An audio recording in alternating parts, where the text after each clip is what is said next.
About 10 days after 9/11, I went through the Pentagon and I saw Secretary Rumsfeld and Deputy Secretary Wolfowitz. I went downstairs just to say hello to some of the people on the Joint Staff who used to work for me, and one of the generals called me and he said, "Sir, you got to come in. You got to come in and talk to me a second." I said, "Well, you're too busy." He said, "No." He says, "We've made the decision. We're going to war with Iraq."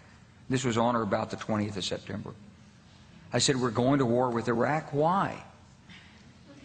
He said, "I don't know." He said, "I guess they don't know what else to do." So I said, "Well, did they find some information connecting Saddam to Al-Qaeda?" He said, No. He says, "There's nothing new that way. They just made the decision to go to war with Iraq." He said, "I guess it's like we don't know what to do about terrorists, but we've got a good military and we can take down governments." And he said, "I guess if the only tool you have is a hammer, every problem has to look like a nail." So I came back to see him a few weeks later, and by that time we were bombing in Afghanistan. I said, "Are we still going to war with Iraq?" And he said, "Oh, it's worse than that."